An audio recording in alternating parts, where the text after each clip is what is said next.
welcome to my new bike check video. My second bike check video. I thought I'd make another one.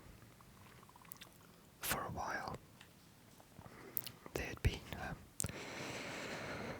some, like a lot of the parts on my bike have been changed since the first one I made almost 3 years ago now. So I thought it'd be cool to do another one. I also thought I've been I don't know if anyone has really noticed from previously, but I kind of decided to tidy up my channel a little bit, make it look a bit more, I guess, professional, or just making it easier to navigate and find the things that you're looking for or that you're more interested in. And one of the things that came about as a result of tidying up the layout using the YouTube manager settings is that I noticed that my original bike check video is my most watched video with a whopping 3,000 views, which is kind of what most big channels get in the first 10 minutes of publishing a video. But that's the video with the most views on my channel, which I find really bizarre, frankly, because it is by far the worst video on my channel. It's the audio quality is appalling. There is hissing throughout, and not only is there hissing throughout, but I remember I didn't have a microphone at the time, only the onboard mic on my camera, and because they were still images of the bike, I was using the voiceover tool within Final Cut and the built-in mic in the laptop, which is right next to the fan. And the laptop was getting really hot, so the fan was making so much noise. And I remember I ended up kind of putting my laptop on a windowsill with, I think, the window kind of cracked open slightly just to try and get cold air to hit the computer to cool it down so that it wasn't so noisy, which didn't work. So there's a lot of really unpleasant hissing and a fan whirring sound throughout. It's atrocious, and the still images are not framed properly, so they've got these huge black gaps on either side of the image. But it's my most viewed video, and I think probably, to be fair, the main reason isn't that it's an ASMR video. I think there's two possibilities. The first possibility is that it's called Bike Check.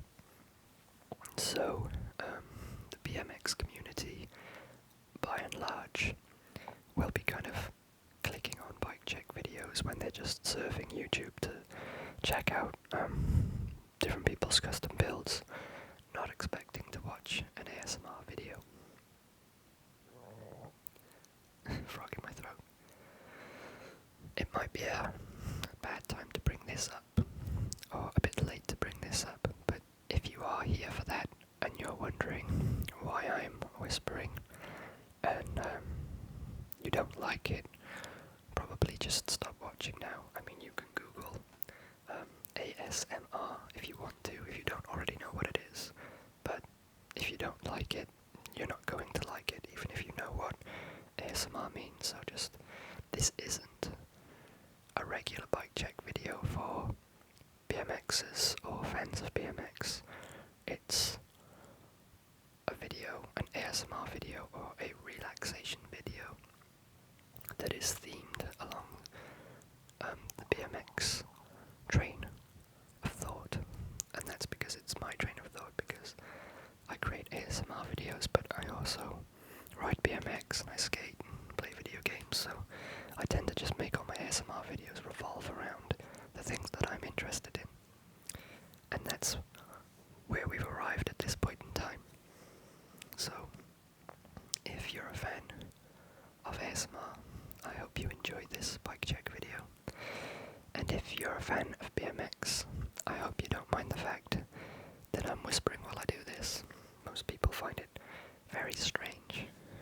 I don't suppose I can blame them, but each to their own. So let's get the bike check started. For those of you who are an ASMR fan that don't know what a bike check is literally just a listing of the components that make up the bike itself. That's all. So the frame, the body of the bike, if you will. The frame is I believe it's either a 2012 or a 2013 model. I think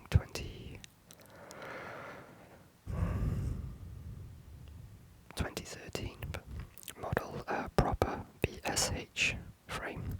Proper Bike Co. is the manufacturer, and BSH is the name for the frame, that particular model. BSH is an acronym for Brick Shit House. And Proper Bike Co. I should preface this. Proper Bike Co. is a British company, and the phrase Brick Shit House is, I believe, a quintessentially British turn of phrase that refers to usually a person that is very tough, very strong and can take a beating, and is probably quite large and muscular.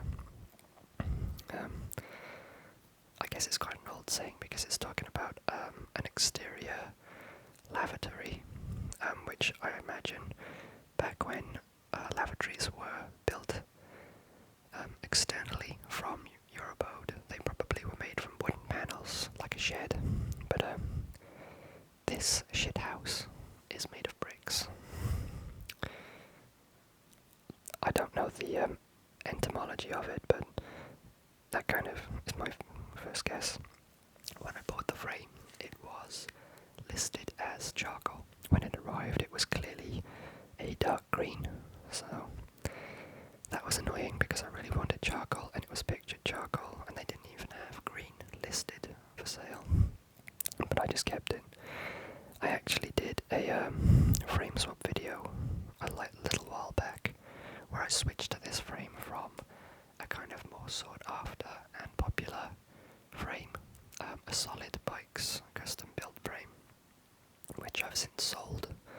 It's a really good frame, but I don't need two frames, and the tyre clearance on the proper frame is wider than the tyre clearance on the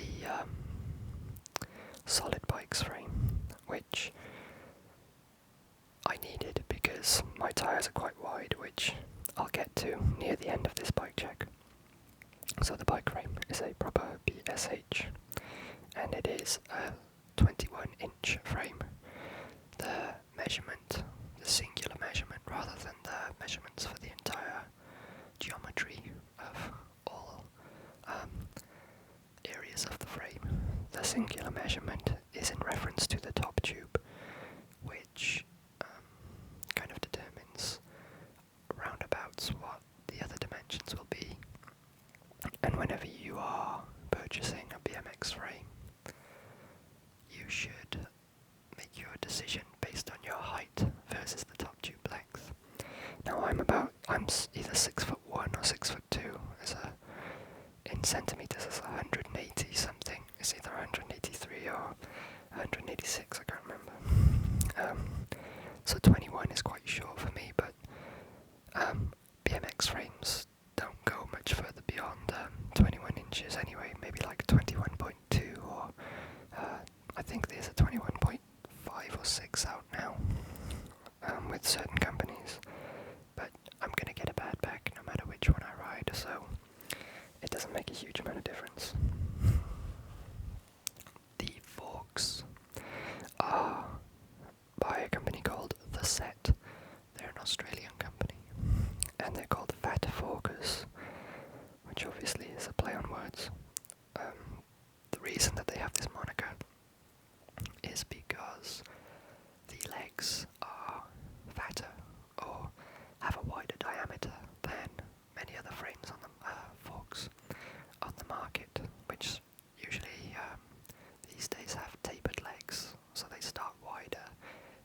the steerer tube and then kind of get narrower or thinner, taper inwards towards the dropouts where the wheel is mounted.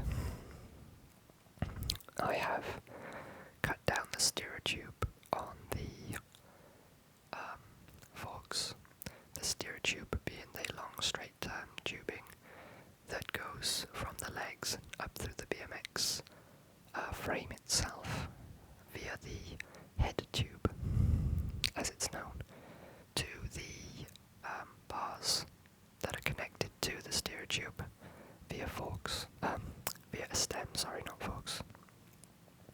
The reason that the steerer tube is cut is to shorten it so that when I put the stem on and the handlebars through the headset and tighten the bolts up and everything that are needed to connect it all together, there's no surplus space that would make the forks or the steerer tube kind of move up and down within the head tube. There's no wobble. You can't have wobble. It's not safe. And normally what you would do if you encounter a surplus space is you would use spacers, just metallic rings, and you would slide as many as required down over the surplus amount of steerer tube before fitting the stem on top, so it got rid of any wobble that way. But I didn't want any extra spacers because the more spacers you add, the higher your stem sits, and the higher your stem sits, the higher your bars will eventually be. And I already had the bars that I wanted at the height I wanted, and I didn't want them to be taller. And I just think it looks cleaner without the spacers. It's like a neater look when you're looking at that area of the bike. So I just decided to saw off as much as I needed to, so that spacers weren't required. The handlebars are by a company called Stranger. They're an American company, but I believe the bars were probably manufactured in China or Taiwan, as most BMX parts are. The brand is Stranger, and the model is Thrash bars. They are 4-piece bars. 2-piece bars are the more popular bars. This is when you get 2 pieces of tubing. One piece that is the crossbar, and then another piece that is bent in 4 places to make the rest of the box, which is your central area, and the ends, which are the bits that you grip, that you hold on to while you ride. And so it's bent in 4 places, a single piece of tubing, and then the box, the ends are connected via a long central crossbar to make it strong. These 4-piece bars are made from 4 separate sections, so the crossbar, and I wouldn't like to guess what it's called, but your kind of lower crossbar that attaches to the stem, and then 2 individual pieces that become the ends that do have bends in them, so that they are the sides of the box, the central area, and then bend at the top to become the ends that you hold on to. They have a 9.2 inch height, which is quite high, but because I've gotten rid of the spacers by cutting the steer tube, and because I'm 6'1" or 6'2", they're a good height for me. They kind of alleviate slightly back pain, or delay it slightly. And I also cut these down because they were 30 inches wide, which is too wide for me. I didn't like it. It was just an excess bar sticking out past where my hands were, which meant that the grips weren't in the central position that I'd like them to be for holding, because I was putting my hands closer into the insides. And so I cut them down on either side evenly, and they are 27 inches wide now, which is narrow by comparison to popular taste. Most people like wide bars. I think they like them because they think they look cool or something, but if you look at most BMX riders that have bars that are like 30 inches wide,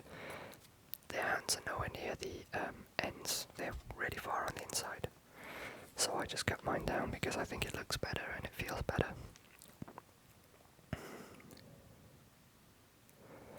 The stem is a Madeira mast top load stem with a 36mm reach. So Madeira is the brand. Madeira is a sister brand to Profile Racing. Profile Racing is an American racing, bike BMX racing brand that also make components for, I guess, stunt BMX you'd call it. But their products are US made and they are very, very expensive. They tend to justify the price of their product by the manufacturing costs, but I don't believe that. So they created Madeira as a budget brand so that they could kind of enter themselves into that category in the market without lowering the prices of their staple products. I really liked the mast stem. I had that imported from America because you couldn't buy it in the UK because it has a very short reach. 36mm is very short for a stem. In order to get that, normally you would have to buy a stem that's designed for flatland BMX, and flatland BMX stems are usually a lot weaker than stems designed for street or park riding, as they're not designed to take impact, so they can be a lot more lightweight and compact. So this is designed for street riding, but it's 36mm reach, so it's very short, which I like because it means that your bars and your front wheel turn more. There's more feeling of response when you're turning, which people have said to me when they've tried riding my bike that it's a lot more responsive in the turning. The grips, again, not a popular choice. They are deluxe. The brand is deluxe, and the model is shovel hand grips, and they're called shovel hand grips because they have a much larger diameter than popular modern grips have. It became popular to make grips a lot thinner with a lot smaller diameter, and that trend kind of stuck.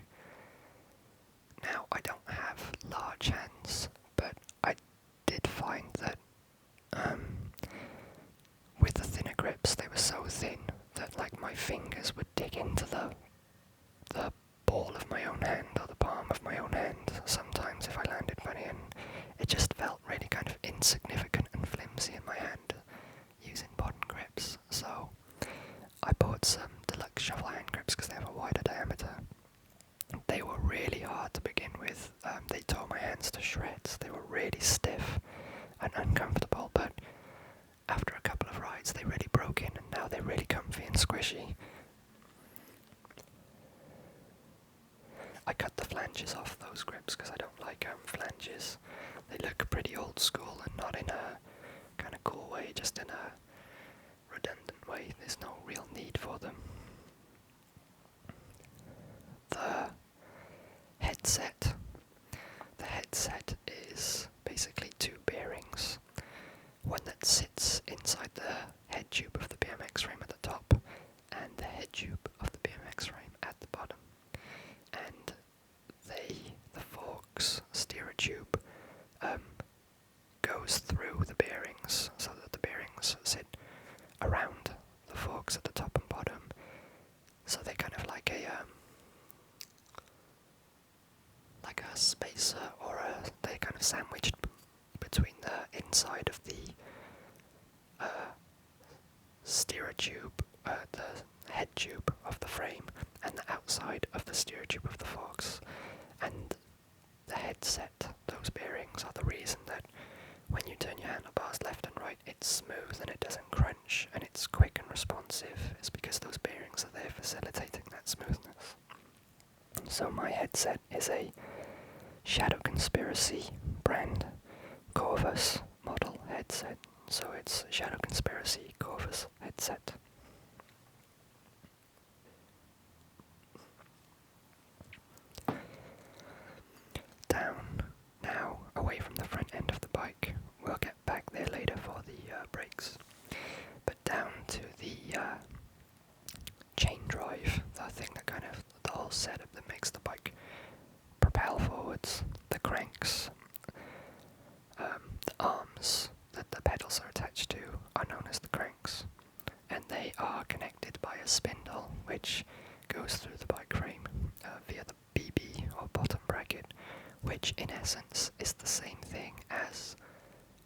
headset, like I explained, except instead of sitting inside the head tube and outside the stereo tube, this time it sits inside the BB shell, which is that open tubed part of the frame, inside the BB shell and outside the spindle. So those bearings that are the BB are sandwiched between those two components to facilitate smooth rotation when you pedal. And the cranks, which are the arms and the spindle combined, are Sabrosa cranks. That's the brand. And the model is Bitchin. So they're Sabrosa Bitchin cranks. They have a 19mm diameter spindle.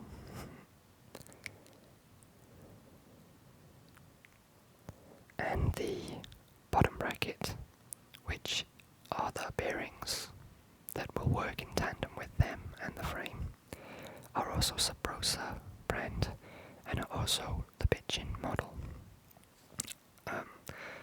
When you buy your BB, you also get kind of dust caps that protect the bearings from dirt and grime, but also act as spacers to position the cranks centrally when pulling it and tightening it all together. So what you'll find is that one of your kind of dust caps is a lot wider than the other, or is a lot taller, let's say, so that it protrudes out from the left and right of the frame more.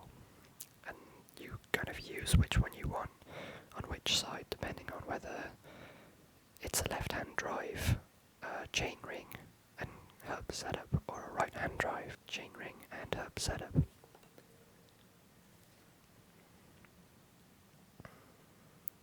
The sprocket, which is another word for chainring, that is at the front of the bike, not the front but where the cranks are, the chainring that the chain wraps around and allows rotation and propulsion, that's the word I'm looking for, propulsion of the bike. The sprocket is a proper sprocket that is the same brand as the frame, Proper Bike Co., a British company, and the model is, it's either Street or New Street. It's listed on the website as New Street, and I don't know if that's because there was a model before called the Street, or if they didn't update their listing at the time, after the time that it was released, so they just called it New Street because at that time it was new.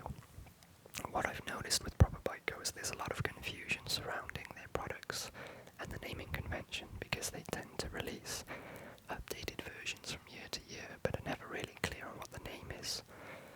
So they have Microlite and Magnalite and Magna and Street, and different models can sometimes get the wrong name assigned to them depending on where you buy it from. It's not very organised, but the sprocket's lovely. I've wanted one for a long time.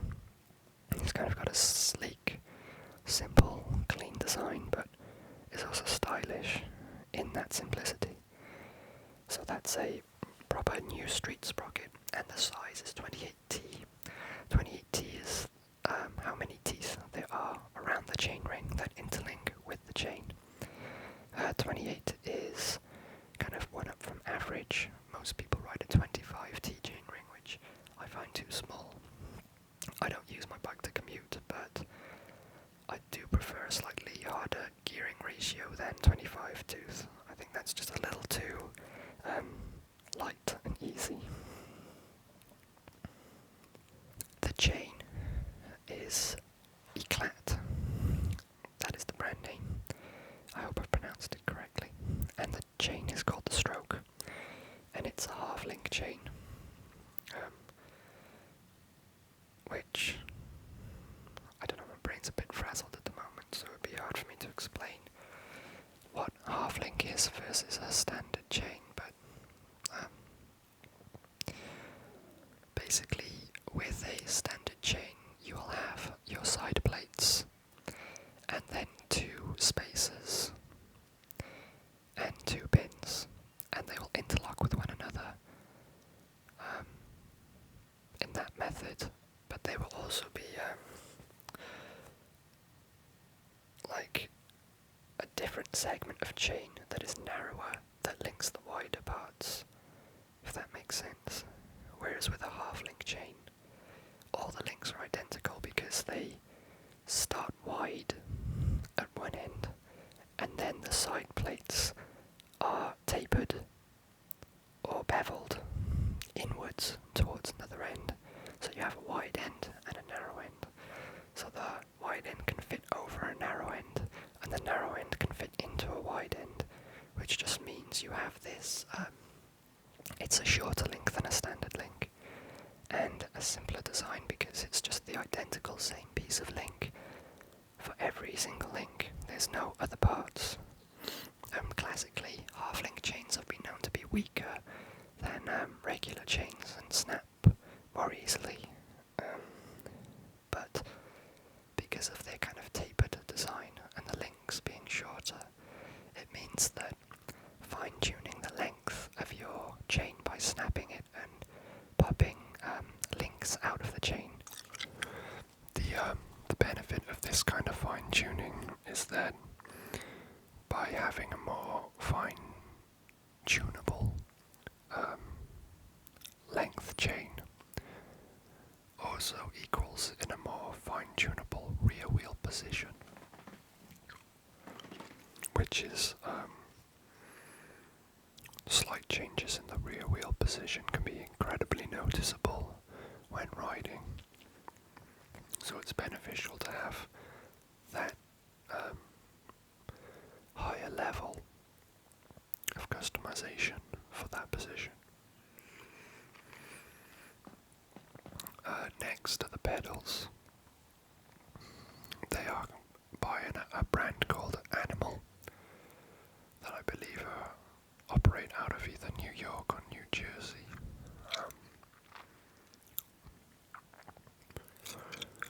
The brand is Animal, and they are the BPEs, or the best pedals ever.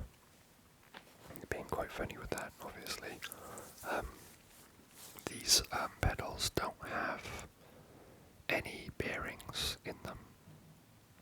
Instead, they have an alloy shim, which acts as the spindle that is inside the pedal, and then the pedal body has polymer bushings at either end that are kind of like a lubricated, polymer, so it's like kind of a lubricated plastic, an oily plastic.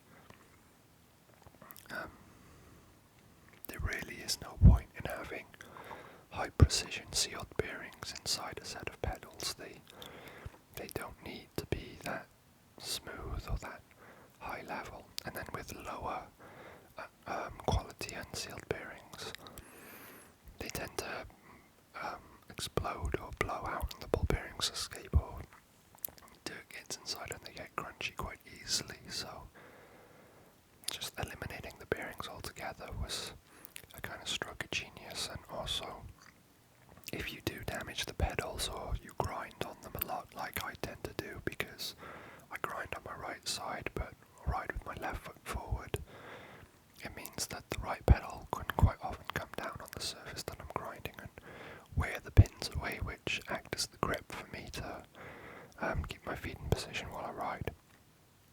So with the BPEs, the spindle is just the spindle. It's a alloy spindle that when you undo the pedal, it just slides right out from the pedal body itself. And then you can just buy replacement bodies, don't need any bearings or special tools. Just buy replacement bodies for cheap and put them over the spindles and go again. Okay, let's go back to the front of the bike and break down, poor choice of wording, and examine the braking system. The brake lever is an Eclat Sniper lever, Eclat being the brand name and Sniper being the model name. The Sniper lever comes in a 1 finger and 2 finger variant, which determines the length of the lever.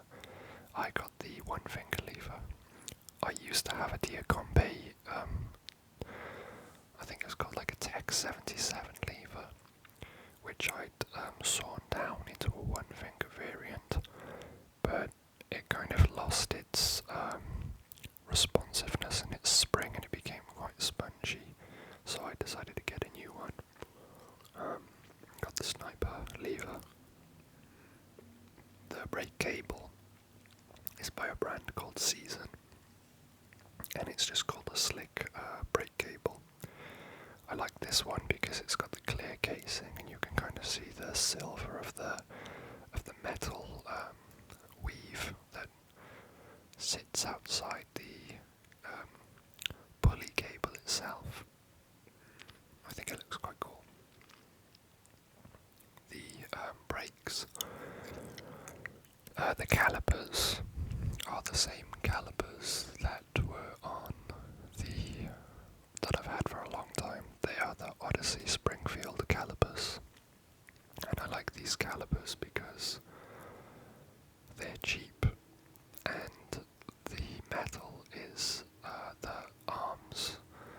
Each arm that makes up the caliper on either side, they are stamped from a symmetrical mould, and then one is just kind of flipped upside down, and they are the tension that is used to release the brake when you release the lever is just a single spring that connects the two together.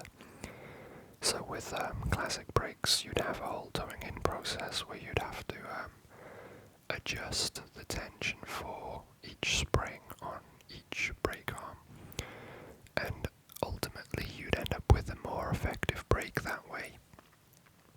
But this is a slightly less effective brake caliper, but with no towing in process, no adjustment process. You just mount them and start using them. So that is perfect for me. The brake pads are Cool Stop dual compound BMX pads. They've got a dual compound rubber, I guess a kind of harder and a softer section per pad. And I got these on recommendation because I had some brake pads that were very squeaky when they hit the rim, which obviously I didn't like. So these are known for having really good stopping capabilities, and also they're not noisy when I stop, which is cool. And I don't mind the kind of pretty dated red and black colouring with the text on them.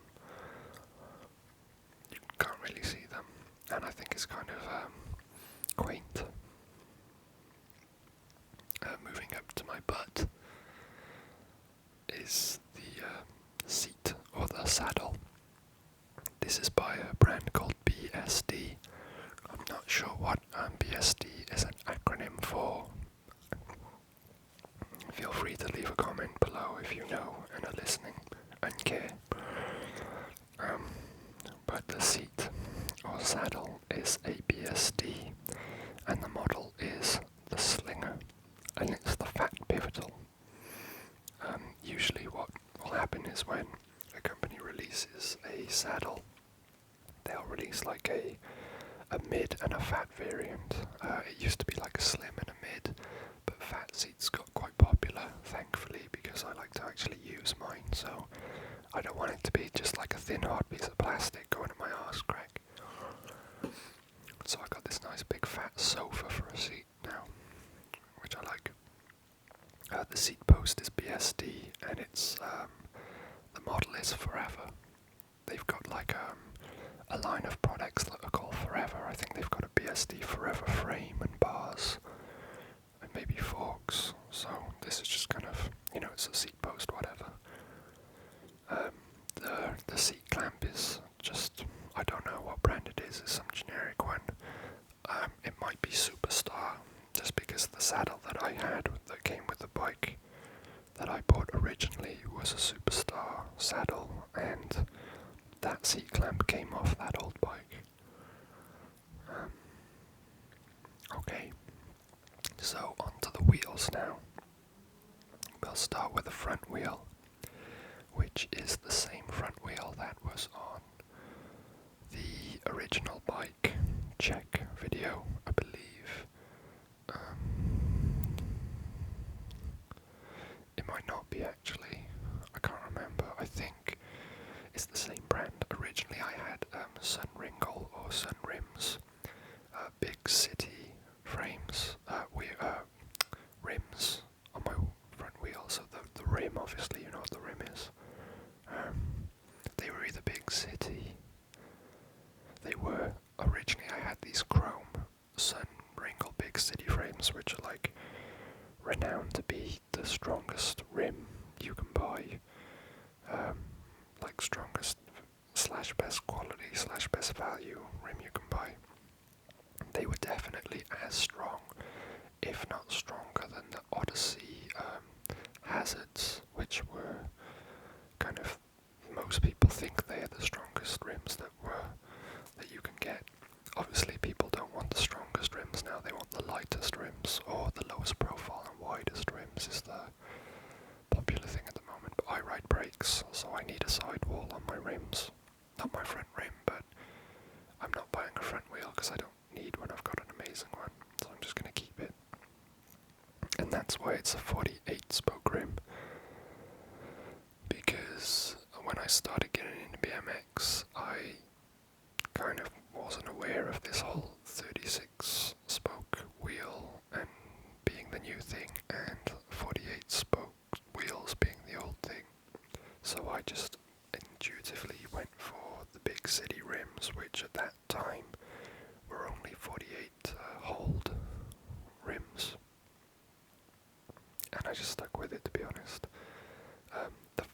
The front rim is a Sun Big City Light 48 hole rim.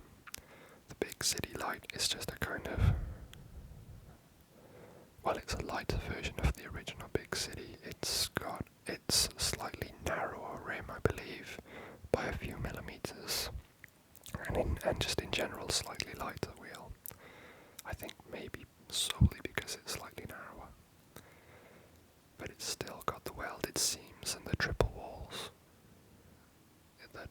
Like the triple wall structure of the rim itself,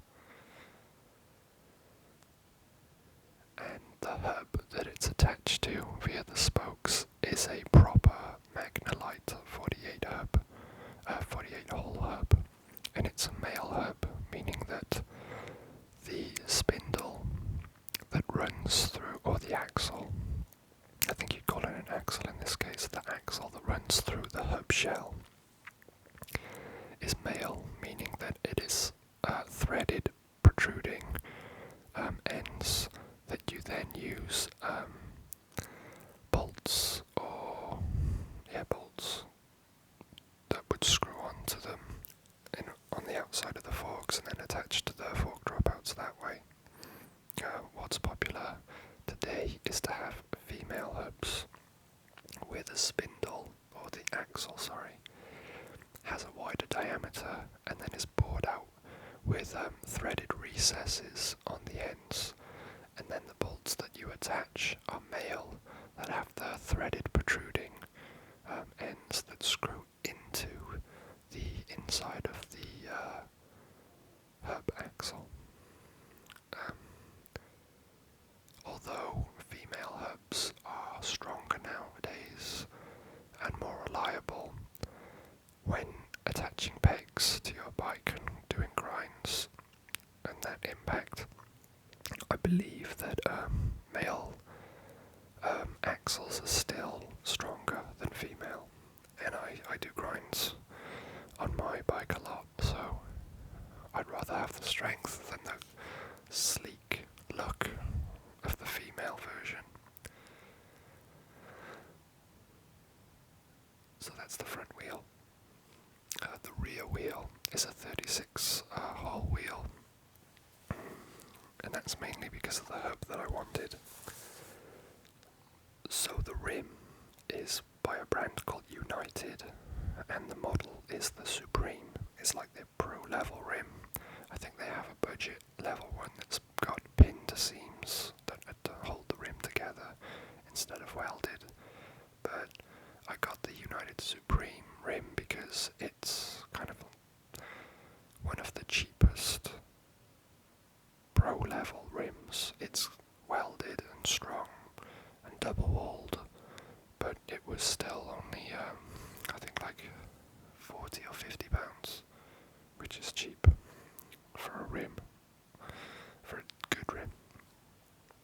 And it's laced via the spokes to a 36-hole Federal V3 free coaster hub. Federal is the manufacturer or the brand name, and the model name is the free coaster. It's V3 because it's the third iteration of the hub, and it's a male hub because of what I explained earlier with the axle with the protruding threaded ends that you bolt onto.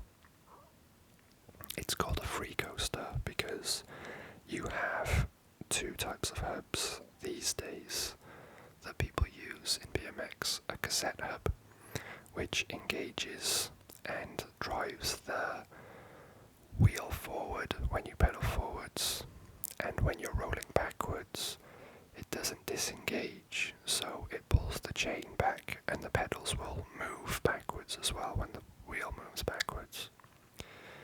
Free coaster hubs, I probably wouldn't be able to explain it briefly or accurately, but it has a kind of engagement system that is less refined and kind of power effective, in that the energy that you're outputting for the engagement is slightly wasted in the amount of slack before engagement. But the trade-off with it being less efficient is that when you're not pedaling forward and the wheel rolls backwards, as the wheel turns backwards, the hub shell turns, but the propulsion system, the engagement system that attaches itself to the hub shell, which is attached to the spokes and the rim, etc., it stays in its position with your driver. A driver is the cog or the chain ring at the back, the little one with the teeth that interleaves with the chain. The driver, as it stays still and the hub rotates as the wheel is moving backwards, the two disengage from one another through rotation, and when they disengage, the rear wheel can then freely roll backwards whilst the driver is not connected and doesn't rotate. This means that the chain doesn't rotate, which means that the chain ring at the front doesn't rotate, which means the cranks and the pedals don't rotate. So when you're doing stunts or tricks and you land backwards and you're rolling backwards, you can keep your feet in the same position and you don't have to move them because the driver mechanism is disengaged from the rear wheel. And then when you pedal forwards again, there'll be a slight moment of slack where you have to rotate the driver independently of the hub, and as you rotate it, it kind of corkscrews inwards into its engagement position within the hub, and when it does engage, that allows the propulsion of the rear wheel to let you pedal forwards again. So that's why there's that little bit of slack. I don't know if that makes any sense at all. I'll try and explain verbally. Maybe I'll do a video on how a free coaster hub works one day with like a little diagram. I think I've got the booklet for the free coaster hub that I bought explaining it.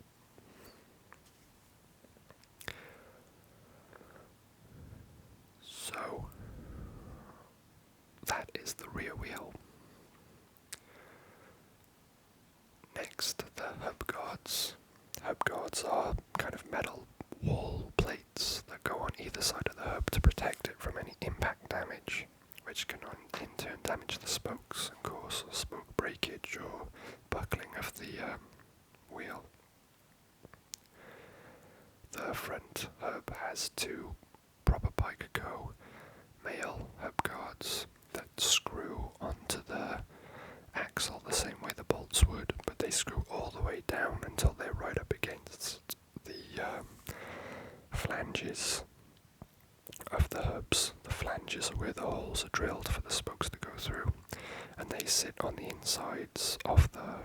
dropouts on the forks, and then the bolts screw in on the outside of the dropouts of the forks to hold it all together. Like I say, the hub guards protect the hubs. On the rear wheel, there is a non-drive side alloy hub guard made by Federal. That goes on the side where the driver is, and it's just a kind of simple cone shape. And then on the drive side, I have a BSD branded Jersey drive side plastic guard. So Jersey is the model name, and it's named after their pro rider Mike Jersey, who I think he's a British rider actually. And it's just a plastic hub guard that has a section cut out of it that allows the chain to move freely without coming into contact with the coned areas of the guard that are designed to protect the hub. And this hub guard has a little shim that protrudes out from its face surface that slots into the dropout of the frame where the wheels would go in. And what this means is that when it slides in with the rest of the wheel and that shim slides into place, the hub guard can't rotate.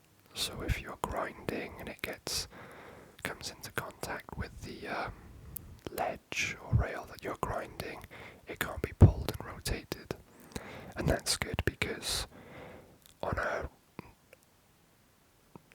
drive side hub guard that does have cutouts to allow the chain to move but doesn't have that shim, if you were to hit it and it rotated, those cutouts could shift position and the coned area that is not cut out can rotate and come into contact with the chain, and then you can't pedal properly, which I've had with a proper bike drive side hub guard. I've been grinding, and through the course of the day it's rotated little by little until it comes into contact with the chain, and I've had to kind of hammer it back away from the chain so that the chain can move freely. Okay, we're almost there. The tyres. The front and rear tyres are the same. They are by a brand called S&M. I don't know what those letters stand for either. That's quite an old BMX brand. They've been around for a long time. And they are a USA-based brand that make their parts in the USA. They do make some parts using a factory in Taiwan or China, but those parts are they're known and less popular because people tend to shop for S&M parts specifically because they're USA made and prefer or trust that or feel a sense of patriotism. I'm not sure. I do believe that their USA made parts might also come with lifetime warranties, which is an obvious attraction, but they do cost more as a result. So the brand is S&M, and the tyres are the Speedball model. They're called Speedball because they have very low profile tread, so they're quite a slick tyre, which means that they have less rolling resistance. So they're a faster tyre, but don't have as much grip on uneven terrain as something with a deeper tread might have. And they are 2.4 inch diameter tyres, so they're quite fat tyres.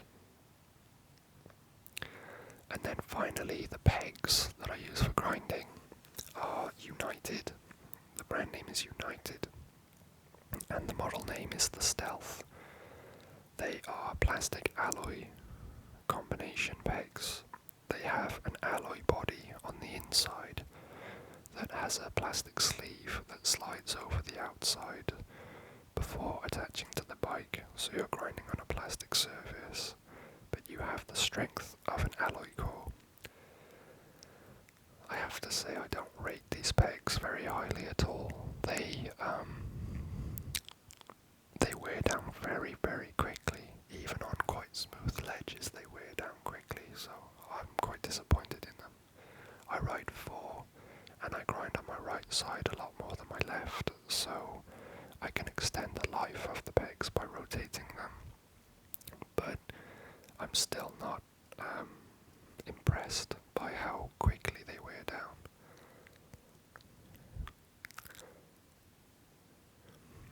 And that's it. That is, as far as I'm aware, the entire bike, minus the inner tubes and the spokes, which I can't remember what either are. They're Kenda inner tubes, sorry, and the spokes. I think the spokes are United spokes. But yeah, that's it. That's the bike that I am currently riding. The weather's been better lately, so I've been out on it a little bit more. There's a new spot that I've discovered near me, but the ledges that I thought would be really good are actually slightly too low, and it feels like you're not really grinding because your wheels can hit the floor whilst you're still grinding, so they're just too low. But yeah, I've been out on it and enjoying it and enjoying the weather, and I've enjoyed making this video, and I hope that you enjoyed listening to me talk about this bike. Again, if you've made it this far and you're a BMX fan and not an ASMR fan, my condolences, but you also have my gratitude for remaining present throughout, and for everyone else that